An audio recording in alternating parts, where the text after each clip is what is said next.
how are you? I'm Coleman Norris, Executive Chef here in the Duke University Broadhead Center of JB's Roast and Chops and the Skillet Southern Cookery. Today we're going to teach you a simple weeknight meal that you can prepare at home or in your room for yourself.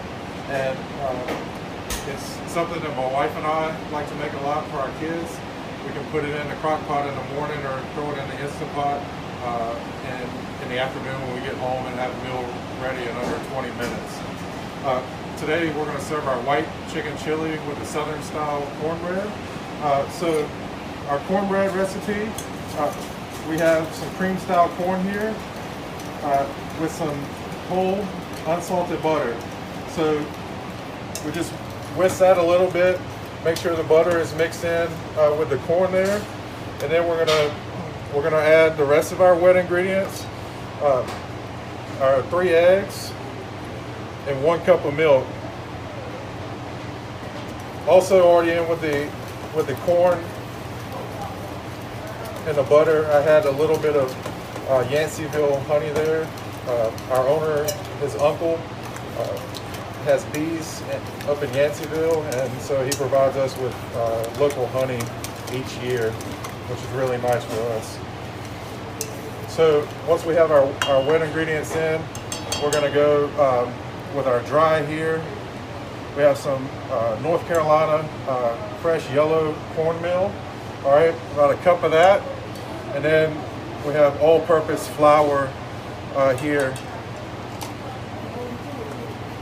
The cornmeal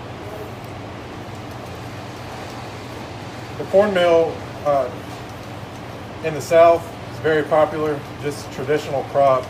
A lot of corn was grown, so as a way to preserve it, they would dry that and then turn it into a meal. We use it for grits as well as many other applications. So you find the cornmeal and corn in many recipes in the South. So from here, I have some preheated cast iron skillet. 3 ounces of our batter to each skillet here. These are preheated in the oven at 400 degrees for about 10 minutes with just a little bit of butter brushed in each one of them. So that butter hot is gonna, in the bottom of the cast iron skillet, is gonna create a nice brown crust on this cornbread when we put it in the oven. So now that we have all of our skillets filled, they're going to go into a 400-degree oven for about 12 minutes. While our cornbread is cooking, we're going to go ahead and start our white chicken chili. Now, as I said, you can do this in a variety of ways, whether it's in your crock pot, you put it on in the morning, or in your Instant Pot. So very simple here. The first ingredient that we're adding in is here at Duke.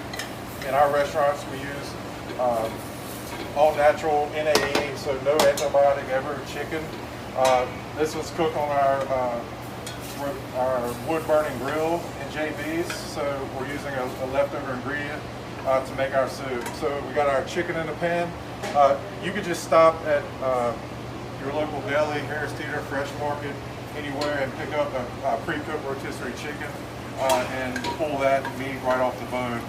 And then we're going to go in with some fire roasted tomatoes and green chilies. This is going to give it a little bit of heat and our tomato flavor there. So we'll just give that a quick stir. We want to make sure that we're breaking up the chicken into what's going to be bite-sized pieces.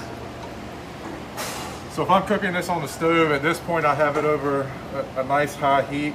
And then we're going to go in with our chicken broth.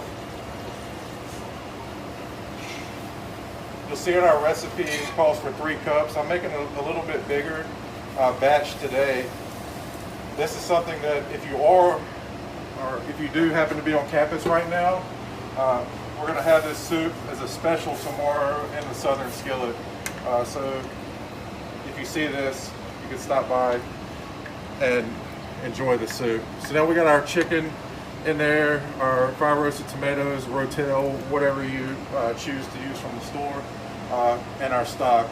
And then, very simple recipe, we're going to go in with our drained black beans. So you could either cook the black beans fresh or buy them canned. And then our corn is going to go right in there. So at this point, we're just going to let that soup cook. If we're on the stove here, we want to make sure that we give it at least 20 to 30 minutes. And then, like I said, in the Instant Pot it would take about 20 minutes. And crock pot, you can let it go for 4 to 5 hours. Just adding my spices and aromatics really quick. So I got some ground cumin there, fresh chopped garlic, chili powder,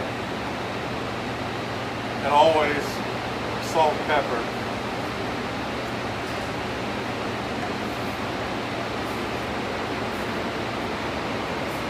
So at this point, we're just going to let this soup, like I say, cook down, and then walk away. And when you get ready to eat, it'll be done. Okay, so once you get done with your chili letting it simmer, the only thing really left to do with the chili is to add in the sour cream and cream cheese to finish it. This is where it gets the white from in the chicken chili. So when you do that, you want to turn the heat down to a low or possibly even off, because what will happen is your milk solids will separate if you add it too fast and if it gets too hot from your sour cream and your cream cheese. So our soup, once that is incorporated, you don't see little chunks of cream cheese, and you don't have any little chunks of cream cheese there, then you're ready to go on the soup. So from there, we pulled our cornbread out of the oven. It's been baking for, like I said, 12 minutes, and nice golden brown on top. And I've painted that with just a little bit of butter and honey to give it a sweet touch that'll pair well with the spicy soup. So to plate up, I'm just going to put our little skillet of cornbread there on our plate, and then we're going to serve up our white chicken chili.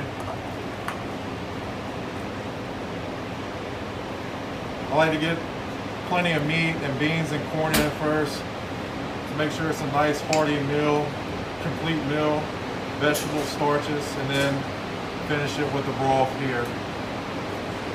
Then we'll go down to the plate with that. And then we're just going to finish with a little garnish of fresh cilantro. Want to make sure anytime you're touching your ready-to-eat food that you're wearing gloves for personal hand protection and hygiene. So then we just have a little lime here on the edge that you can squirt on top. And we hope you enjoy. Thank you for checking in here at Duke from the Southern Skillet. And we hope everyone has a safe semester and a wonderful school year. Thank you.